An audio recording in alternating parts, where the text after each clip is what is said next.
And I have 10 questions here for atheists that I think are legit questions, actual honest-to-God, pun intended, questions that are not geared to insult your intelligence. So happy I could shit.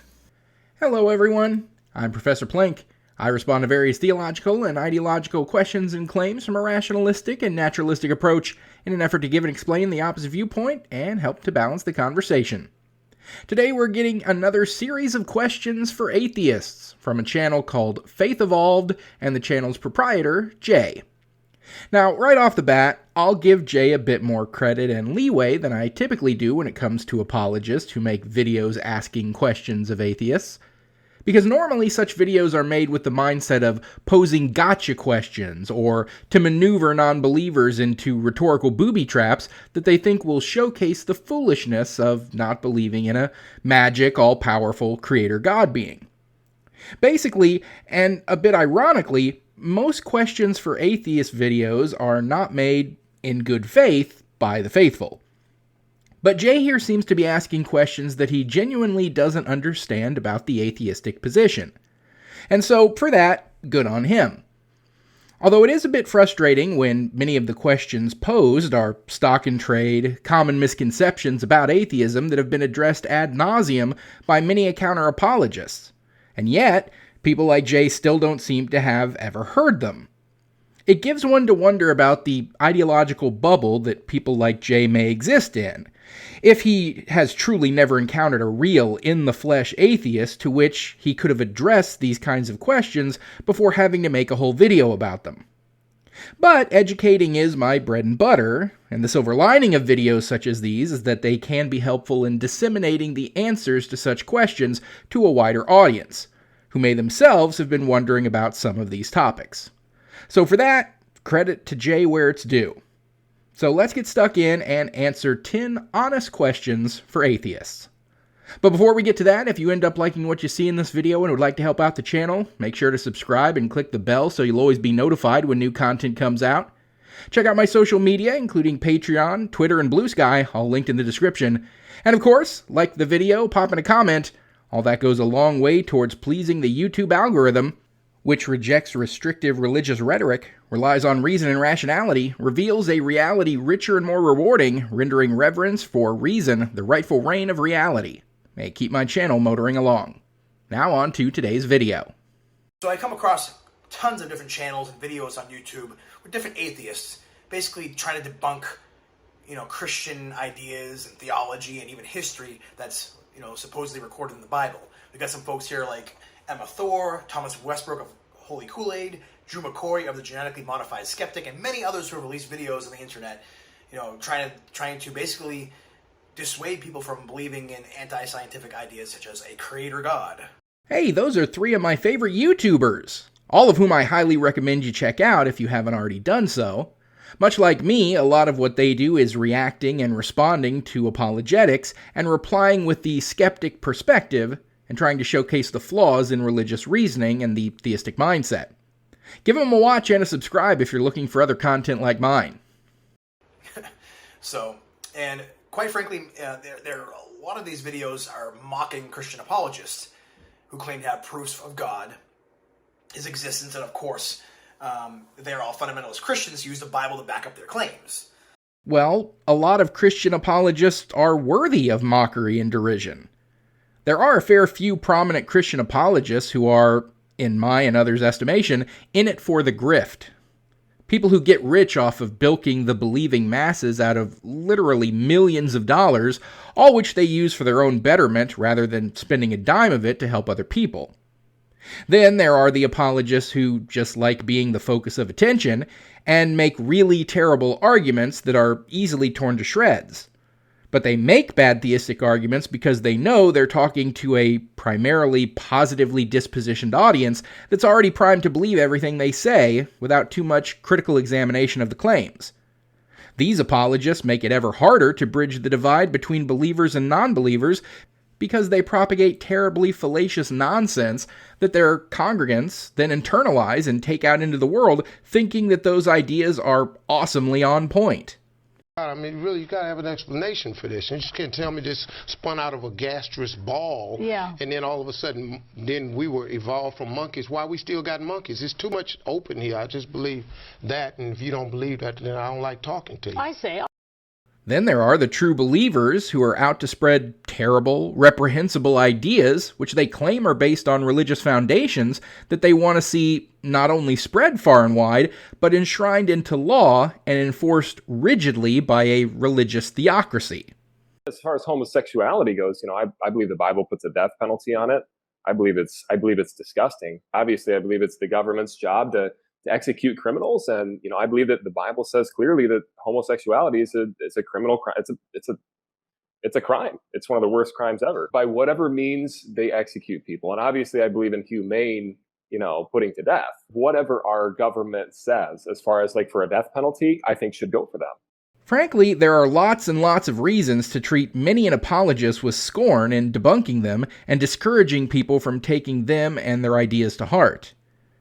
Even the most honest and seemingly empathetic of apologists are not, and should not be, immune from a bit of mockery if the ideas they are pushing for have logical fallacies in them big enough to drive a truck through. Which, more often than not, seems to be the case. But let's get to your 10 questions, Jay. Alright, so question number 1. Are you sure that you can justify calling yourself an atheist? Hear me out, okay?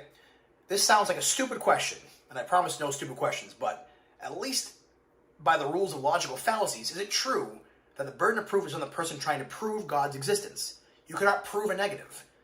Why are you not an agnostic instead? Someone who doesn't know either way. What's the matter? I have a headache. It might be a tumor. It's not a tumor. It's not a tumor at all. There's so much wrong with that. For starters, yes, I am sure the burden of proof is on the theist who is making the claim that a God exists. It was strange that you then said, you can't prove a negative. Okay, well, the atheist would be the one with the negative claim, not the theist. The theist is claiming a positive, that God does exist. So, if it is true that you can't prove a negative, and it's not, by the way, that's an old and inaccurate saying, you can prove a negative in some circumstances, but if it were true that you can't prove a negative, then the atheist, the one making a negative claim, would have no burden of proof, and the theist making the positive claim would have the burden of proof. But even simpler than any of the positive, negative stuff, anyone making a claim has a burden of proof if they want their claim to be accepted. Therefore, the theist proposing the existence of a God has a burden of proof in justifying that claim. Now, if an atheist makes a claim that God does not exist, then they do have some burden of proof. However, most of the time, in my experience, atheists make no such claim, but instead just reject the theistic claim that God does exist. Atheism is only rejecting the claim that there is a God. Atheism isn't a belief system. Atheism. So this is atheism in a nutshell. You say there's a God. I say, can you prove that? You say no. I say I don't believe you then. And here's where we get into the next problem with your question. You ask, am I justified in calling myself an atheist? Why not call myself an agnostic instead? Well, Jay, I am an agnostic, and I am an atheist. I'm an agnostic atheist. The two are not mutually exclusive. And the reason I don't predominantly call myself an agnostic when the question of whether or not I believe in God comes up is because being an agnostic tells you nothing about whether or not I believe in God. Gnosticism deals with what you know or claim to know. Theism deals with what you believe or don't believe in relation to the God claim. There are agnostics who do believe in God, who go to church every week, who pray to God before they go to bed every night, who truly and honestly, deep down in the cockles of their heart, believe that a God exists. But they don't claim to know for certain that God exists, because they will admit that they can't know for sure whether or not God exists, and that's why they have to take it on faith. Frankly, there's plenty of faithful people who are not Gnostic theists. These people would be agnostic theists. Then, of course, there are those believers who do insist that they know that God exists for absolute certain. These would be the Gnostic theists. Then there are non-believers who don't claim to know that there is no God, but have not been convinced of the existence of any God, and reject every God claim they've ever been presented with. Therefore, they do not believe in any gods, but they don't claim to know that no God exists. These would be agnostic atheists. Then there are those atheists who insist that they do know unequivocally that no God exists. These would be the Gnostic atheists. So if I call myself an agnostic first and left out the atheist part, I wouldn't be telling you anything about what I believe in regards to the God claim. If you asked me, do you believe in God? And I responded, well, I'm an agnostic, I haven't answered your question. It would be like if I said I've discovered a new species of animal, and I'm calling it plankton. And you ask, cool, is the plankton a mammal? And I respond by saying, well, it's a vertebrate. Yeah, that's all well and good, but it doesn't answer the question as to whether or not it's a mammal. If I want to express to you that I do not believe in God, there is only one term that is defined as that.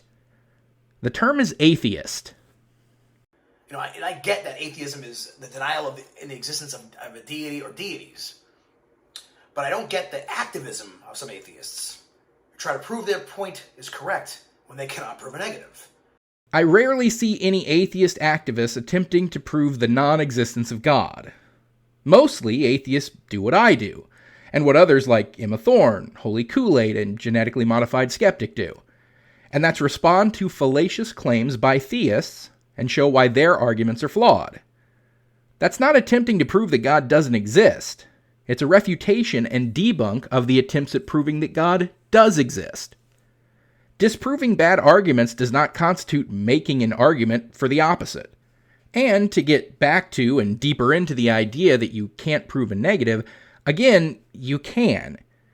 In logic, proving a negative often involves demonstrating the absence of something. For example, there's no elephant in my refrigerator. You can prove this by opening the refrigerator and showing that there's no elephant inside. Saying, this bag does not contain marbles. Well, you can prove that by emptying the bag and showing that there's only apples in it instead. Where you can't prove a negative is when the scope of the claim is so large, vague, or unobservable that you can't negate the claim with evidence. Like, for instance, Russell's teapot. You cannot prove that there's not a teapot floating in space between Earth and Mars that's too small to be detected by even our most powerful telescopes. That's a negative you cannot prove. However, I can't then claim that you're foolish for not accepting the claim, nor that it's morally bankrupt for you to reject it. The burden of proof lies on me, the one making the positive claim for its existence, to justify that claim. But when it comes to several specific God concepts, such as the Christian God, for instance, the claim is not too vague to be disproven. As, for instance, the problem of evil and suffering in the world would seem to contradict the supposed all-good, all-loving nature of that proposed God. And so it can be argued that the existence of evil and suffering works as a defeater to the Christian God claim. Also, the idea of human free will in the face of a God that includes perfect knowledge of a predetermined future. If God knows everything that you're going to do with 100% accuracy, then you do not actually have free will and the ability to choose, but only the illusion of free will. And since the Christian God claim includes supposed human free will, the idea of a God with perfect knowledge of the future can work as a defeater to the Christian God claim. Negatives can be proven if the claimed aspects of their existence can be shown to not be the case. No elephant in the fridge means there's no fridge elephant. No all-good world means that there's no God who would only create an all-good world. But again, that's not an insistence on no God of any kind existing. It's a refutation of one specific God claim. So I say that right now, you can consider yourself an agnostic because you don't know, but to say you're an atheist means you have had access to all possible data available to the entire universe, and then said, yeah, there's no God. No, it's not. To say you are an atheist is not saying that I know everything in the universe and am insisting that God does not exist. Being an atheist is simply saying one thing, one simple thing, and one thing only. It's saying, I do not believe in any God. Theist and atheist is a true dichotomy. Theists believe in some god or gods. Atheists do not believe in any god or gods. And with theists, once you've established that they do believe in some god or gods, you then have to explore further to find out what kind of theist they are. Are they a Christian, a Muslim, a Hindu, a Shintoist, etc.? Similarly, once you've established that someone's an atheist, that they do not believe in any god or gods, you then have to explore further to find out what kind of atheist they are. A negative atheist, a positive atheist, an anti-theist, a Buddhist, a Jainist, etc. Atheism is not the insistence that no God exists. It's just not accepting that any God does. All right, so question number 2. How can intelligence come from non-intelligence? So, in other words, I always use this example because I've been using it since Windows 95, but I used to tell my atheist friends, like, hey, here's this Windows 95 CD.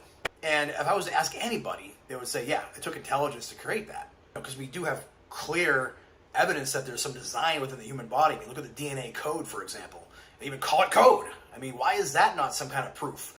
It took Jay a full 2 minutes to ask this question, which could have been summed up in one short phrase. The watchmaker argument. You're just substituting Windows 95 in place of a watch. But the idea is the same. Hey, there's a watch and it took intelligence to create that watch. It didn't come about naturally, and since a watch can't come about naturally, neither can the universe or the life on this planet. Well, for one, whether you're talking a watch or Windows 95, that is a false or weak analogy fallacy, which is when an argument is used to disprove or prove an argument, but the analogy is too dissimilar to be effective. That is, it is unlike the argument more than it is like the argument. The core issue lies in the comparison between a watch, or Windows 95 in this case, and the universe or life. Watches are manufactured objects with a specific purpose, telling time, and a known designer, a human. The universe, on the other hand, is a complex system with no inherent purpose. Its existence is not contingent on fulfilling a human-defined function. Attributing design to the universe based on a man-made object is a flawed analogy. And then, ignoring natural processes. The argument overlooks the power of natural selection and other evolutionary mechanisms. Over immense periods, these processes can produce intricate and seemingly designed structures without the need for a supernatural creator. Examples like the evolution of the eye, a complex organ, demonstrates how gradual changes over time can lead to remarkable adaptations. The creation story in Genesis showcases something more akin to humans creating computer programs.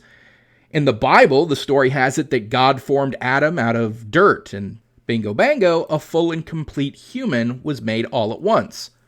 That is intelligent design. But we know that that's not how humans actually got here. Instead, it was a long, millions of years long process of evolution and natural selection that changed life from the simplest of chemicals and the most basic of genetically potential material into the much more complex and widely diversified life that exists on the planet today. There's no evidence for design in DNA. There's only evidence of its relation to all the other DNA on this planet and the long history of its evolving in complexity through natural processes. So question number 3. If anything exists at all, wouldn't it have to have existed in some state or form for all eternity? So in my mind, I think, wouldn't it be easier for there to be nothing at all than if even there be one atom? But if this one atom, it might not have been an atom for all eternity, but there had to be some kind of information to transform that from whatever it was before, some kind of pre-energy state, to an atom that it is now. Well, there were 2 questions in there. Isn't it true that everything that exists must have always existed? And then 2, isn't it easier for there to be nothing? Well, yes to the first and no to the second. Yes, everything that exists must have always existed if we're going to accept the first law of thermodynamics. which says that energy can neither be created or destroyed, only converted from one form of energy to another. And that idea is totally in keeping with secular science's idea about the formation of the universe. The idea is there was a hot, dense singularity of primordial energy that began a rapid expansion called the Big Bang, that led to that energy cooling and transforming into the first atoms, then becoming, over time, all the matter of the universe.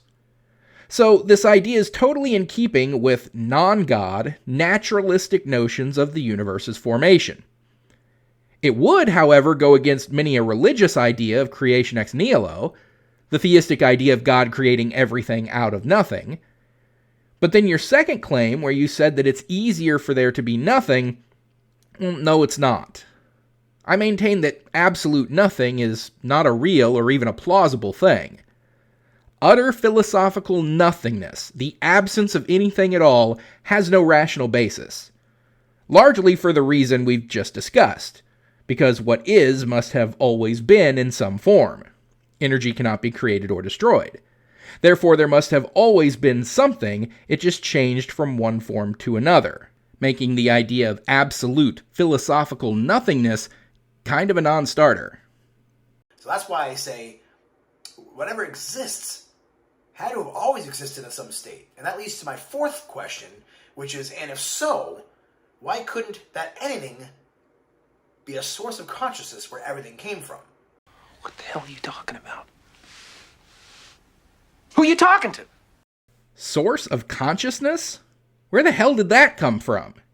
Here we were talking about cosmology and the formation of the universe, energy always existing, first law of thermodynamics, and that leads you into your next question, where we then abandon those ideas entirely and go into a question about neurology? A question about consciousness, which is an aspect of the brains of life forms with the cognitive complexity to experience it? Life forms that didn't come into being until about 10 billion years after the formation of the universe itself? So, I'll answer this in two ways. Is a consciousness required to create the universe itself? And is consciousness required as a source for our consciousness? And the answer is no to both. As stated, when the Big Bang expansion took place, everything that followed that constitutes the formation of our universe, the rapid cooling, atoms forming, bonding together to create elements, the mixture of elements into molecules and compounds, the formations of stars, planets, solar systems, galaxy, nebula, etc., all of that follows directly from the fundamental forces at play in our universe. Everything that happened to form the universe we live in is exactly what we would expect to see happen without intentionality or without design in a universe with the properties that our universe has. And if you would then ask, well, who set those properties in the first place? The answer would be no one. There's no indication that the four fundamental forces of the universe are anything other than natural, and there's no indication that it's even possible for the universe to have different properties than it does. As such, you cannot insist that they were set by anyone and not just naturally occurring aspects of an unintelligent and undesigned universe. And then, no to the idea that there needs to be a source for consciousness in order for life to develop consciousness. Consciousness is an emergent property of the brain. Neuroscience today says that consciousness is generated by and localized in the brain because it emerges from brain activity. And since we have mounds of evidence as to the evolutionary history of the brain's development, it showcases that our consciousness came as a result of natural, unguided, evolutionary biological development. This neurological exploration of consciousness also debunks the idea of a God-based source of consciousness, because the very idea of any such creator God is insistent upon that God not being a physical being, but existing outside the material universe. As such, no such God being would have a brain. And neurology says that consciousness is generated by brains. So any God concept that doesn't have a physical brain can't, as far as we know, have consciousness. You're presupposing an ethereal, disembodied mind for a God without establishing that an ethereal, disembodied mind is even possible. So question number 5 is, what if a scientific method does not take everything into consideration, at least when it comes to proving something spiritual, a higher power. Like, I'm not saying there's anything wrong with the scientific method, but you can't use a scientific method to explain why I like heavy metal and somebody else likes hip-hop.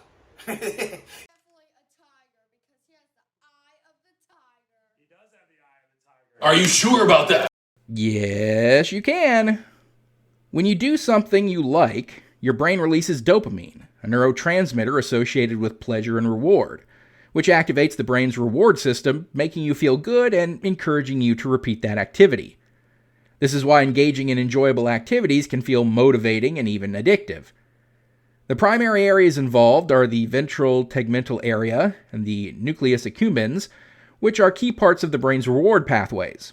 When you experience something pleasurable, the VTA releases dopamine, which travels to the nucleus accumbens, triggering feelings of pleasure and satisfaction.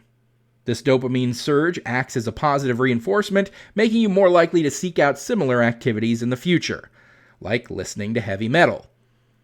Now, what led to heavy metal being locked into a dopamine release in the first place is going to be very contextual and specific to the individual.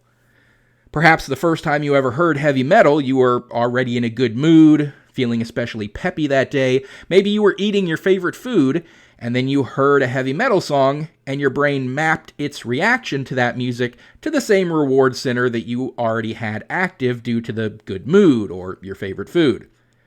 Or several other reasons why your brain may have made such an association between heavy metal and happiness. But anyway, back to the real question at hand.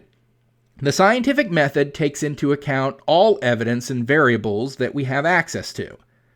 Is it possible that there are other variables that we cannot access? Like, for instance, we're three-dimensional beings. Is it possible that there are higher spatial dimensions that meaningfully impact the universe that we cannot perceive? Certainly, that's possible. It is possible that there's things the scientific method, based on current scientific development, does not have the ability to take into account. But my response would be, what is the alternative, and how can you establish any such alternative's validity? If we're going to accept things that have not been proven as viable possibilities, then where would we draw the line for what we wouldn't accept? An undemonstrated magical creator God being? Sure, but why stop there? Why not that we're all plugged into the Matrix and our real bodies are floating in pods somewhere, and the only way to wake up is to unalive our digital selves here in the Matrix? Why not believe that all of our dreams are actual reality, and that these lives that we're experiencing when we are awake are actually, in fact, the real dreams? Why not believe in universe-belching unicorns from the 8th dimension? If you're going to claim that the scientific method is incomplete, then let's go hog wild and believe in practically anything. You're opening the door to believe literally anything, no matter how illogical or downright disprovable, on the basis of any method used to disprove any particular idea may itself be flawed. Leaving oneself open to believing absolutely anything based on little more than one's desire to believe it. That way lies madness. That way lies delusion. That's choosing feelings over facts. These are facts, and facts don't care about your feelings. And I would also like to add that going with non-empirical methods of knowing things is what, more often than not, leads to wrong conclusions, not right ones. When science was much less advanced, as was humans' ability to access that evidence more primitive, not having a sufficient scientific method led people to thinking illnesses were caused by curses, hexes, or bad air. The proper application of the scientific method led to the germ theory of disease. Not having a sufficient scientific method led people to thinking that the sun and moon and planets were literal gods playing up in the sky. The proper application of the scientific method led to modern cosmology. Not having a sufficient scientific method led people to thinking that volcanoes were gods under the ground, angrily throwing up liquid fire when they were displeased. The proper application of the scientific method led to modern geology and volcanology. What I'm saying is, if you are correct and the scientific method is insufficient to explain things like the formation of the universe or development of intelligent life, then the likelihood is that people, in their ignorance, are glomming onto magical, superstitious, and wholly wrong ideas about the world around us. Some might say, shoving God into the gaps in our knowledge. If only there were a term for that. All right, so question number 6. Why couldn't God just be an advanced alien race?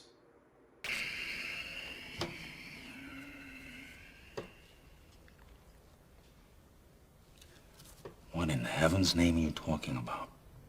If it were an advanced alien, then it wouldn't be a god. Now we're getting into a semantic discussion, but if you're going to water down the term God to the point where you're removing the immaterial, supernatural, magical, and downright deistic aspects of the being in question, then you're basically ceding the argument. Anyone who doesn't believe in a supernatural creator being, but instead thinks life, or even the entire universe, was created by physical, mortal beings with advanced technology, well, guess what? That person's an atheist. They don't believe in a god. They believe in advanced technology. If instead you're positing an ethereal, incorporeal, eternal, magical, supernatural being, and you just aren't using the word God for it, but instead using the word alien to identify it, then you haven't actually altered the theist versus atheist argument in any meaningful way. You've just assigned a different name to what is functionally identical in every way to the God concept. So it doesn't really matter what you call it. Call it a god, call it an alien, call it the prime ghost. Hell, I don't care if you call it Kyle McGillicuddy of the Freezing Enemas. If you're talking about a being or beings who embody all of the classic elements common to any religion's concept of God, well then, a rose by any other name and all that jazz. If you're talking about a being or beings who exist outside of time and space, are willful and intelligent minds without a brain to produce them, have vast or all-encompassing supernatural powers that can literally violate the natural order of the universe, and use that supernatural magic power to create the universe, and eventually all the life that's in it, then you're talking about a god. And even if you want to call it an alien, the same refutations against God applies to that thing that you've chosen to call an alien. All right, so question number 7. I'm going to preface this with just reminding you that when I say God, I mean that's just a word symbol that the worlds of religions have given to an intelligence that we have come from, that we sprang from, that created us, whatever you want to call it, source, creator, again, doesn't matter. But my question is, what would it take for you to believe that such a being or beings exist? Theists need to get over this idea of being in control of their beliefs. What convinces us is largely out of our conscious control.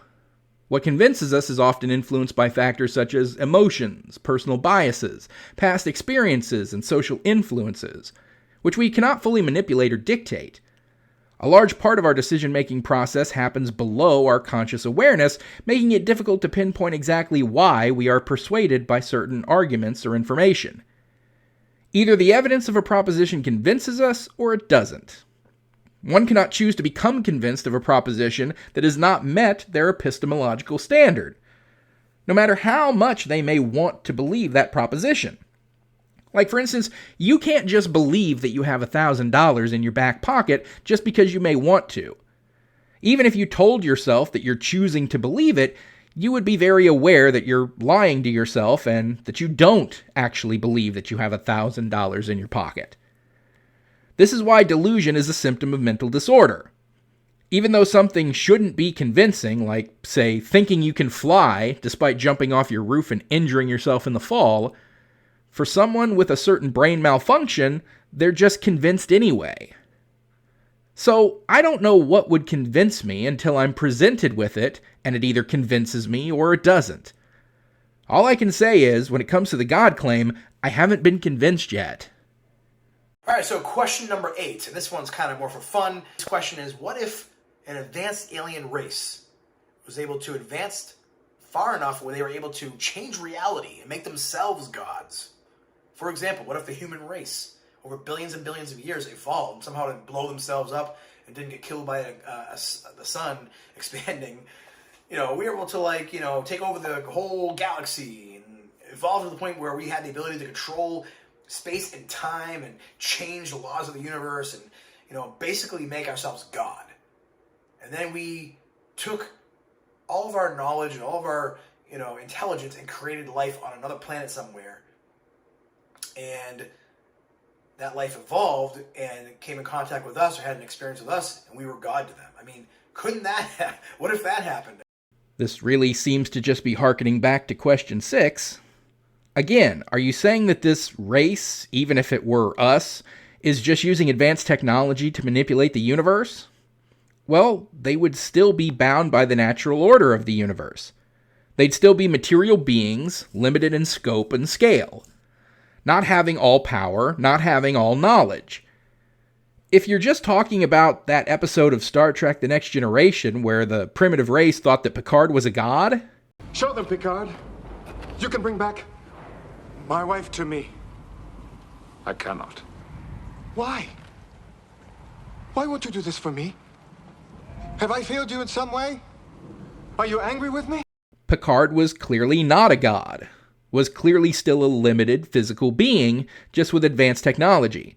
And if you're positing that humans advance to that level, well, that's not gods in any way that modern theology conceives of any common god claim. If, however, you're positing humans become more like, say, Dr. Manhattan from Watchmen... It's 1985. A gossamer sheet of vapory atmosphere thickens into an azure blanket. Harsh tundra becomes fertile savanna. Vast swaths of green spreading across the moon's arid skin like a verdant rash. Well, 2 things about that. One, I don't even concede that that is within the realm of possibility. Again, going back to there being no indication that consciousness can exist independent of a physical brain to produce it. Let alone there being no indication of the kind of supernatural power one would have to be capable of to perform such acts as creating life with the wave of a hand or forming universes out of nothing. And then 2, even if that were possible and was in fact how our universe and life came into being, you have now totally undercut the notion of genuine divinity from the theistic conversation. So much of theistic motivation to believe in God and pick the right religion is based on the idea that a God who created everything ought be followed by virtue of its divine being. Not that it's some advanced life form, but that God is love and is goodness, and God is all that is right and just. That morality flows from that God. That's not just a seemingly advanced being, but one with its own limitations and humble origins, but that is an eternal, eternally perfect, and eternally divine being. Therefore, it ought be followed, obeyed, and appeased as a natural right. But there's no reason to confer such aspects onto an advanced alien being. The only reason to worship, follow, or even care about appeasing such a being is that it's powerful enough to smite you if you don't. You would effectively be turning all of religious motivations into a cosmic might makes right argument, which could have us doing bad things in service of a capricious and malicious being just because it has the power to make our lives difficult or kill us if we don't. So, in short, I see no logical reason to conclude the existence or even the possible existence of such beings. And 2, if such beings did exist and are what created us, then congratulations, you've just demolished religion-derived notions of divine mandate and God-derived morality. This is question number 9. And does a part of you secretly hope that there's a God or that there's not a God? Like, this is not really a question that you have to, answer in the comments or something or whatever, but it's more of a question that I'd like you to think about. Really, honestly think about.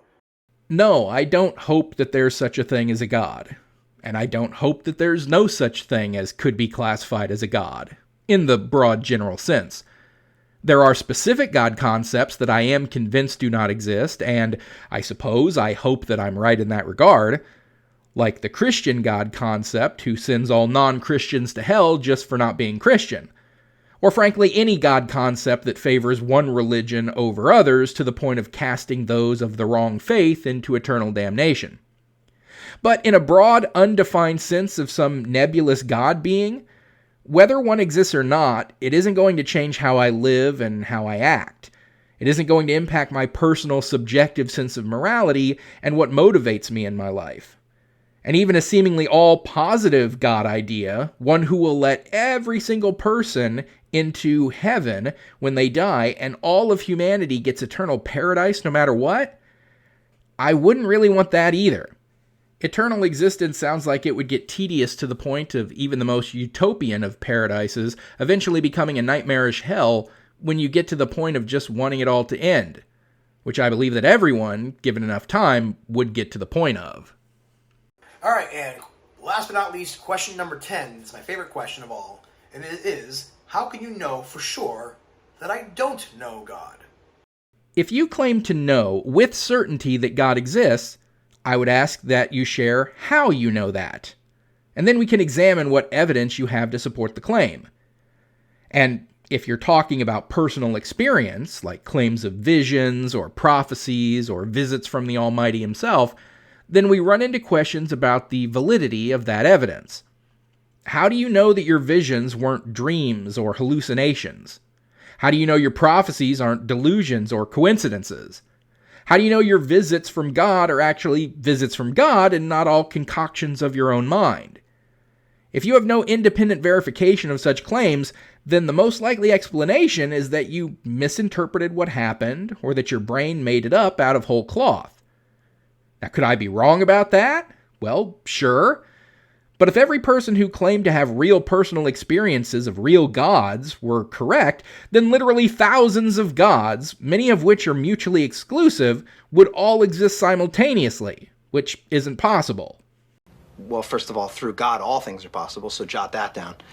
But much like you misunderstand atheism itself when you claim that atheism is the assertion with certainty that God doesn't exist, when in fact atheism is merely not believing that the claim that God exists is true, if you claim to know God exists with certainty through personal experience, I merely don't believe your claim of such personal experiences to be true. So that was Jay and his 10 questions for atheists. There were a few in here that I haven't encountered before. I've never run across a religious apologist who attempts to posit God as a hyper-advanced alien before. But frankly, that just causes an entirely new host of problems for the theistic mindset.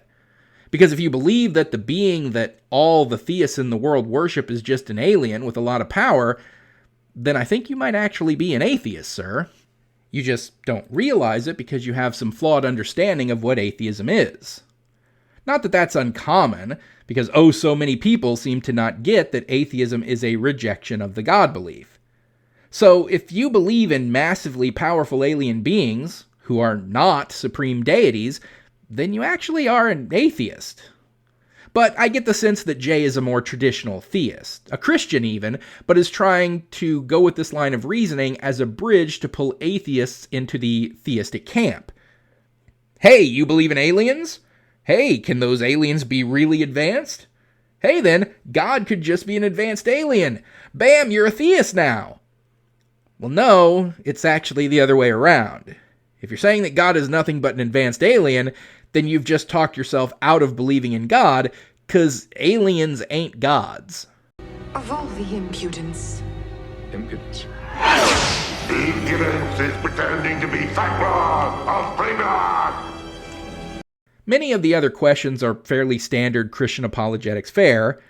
How come you call yourself an atheist when atheist means this thing that atheism totally doesn't mean? Watchmaker argument. How could everything come from nothing? Don't you need to have a disembodied mind, even though there's no reason to think a disembodied mind is even possible? I mean, really, we were just missing where does objective morality come from, which absolutely does exist and isn't a made-up thing at all, if God doesn't exist. But hey, at least you avoided the common tropes like, well, you atheists just hate God, you just want to sin, you suppress the truth in your unrighteousness. So I guess thanks for that. As well as refraining from quoting Bible verses. All in all, not the worst 10 questions for atheists I've ever run across. But I think if you pondered over some of these questions through a generally skeptic lens right from the start, you could have come up with some of the flaws in these arguments on your own. But hey, doing things in this fashion at least allowed us to get these questions and answers to them out to a wider audience, some of whom may have had similar queries themselves. So good on you for that, Jay. And so that is where we'll end things for today. So thanks for watching, everyone. Don't forget to like this video, comment, and subscribe so you'll always be notified when a new video comes out. Check me out on Twitter and Patreon and Blue Sky if you'd like to support my work directly. My Teespring if you want some Pleaky merchandise. All that linked below in the description. Special shout out to my most recent super thankers here on YouTube. Illogic Potato, Joe G. Doobie 4, Sir Alan Toon, Salvi Mike, and Dade Murphy 666, whose series of shorts I really enjoy and highly recommend. Until next time, I'm Professor Plank reminding you to keep striving for greater understanding is the best way to get wherever you want to go.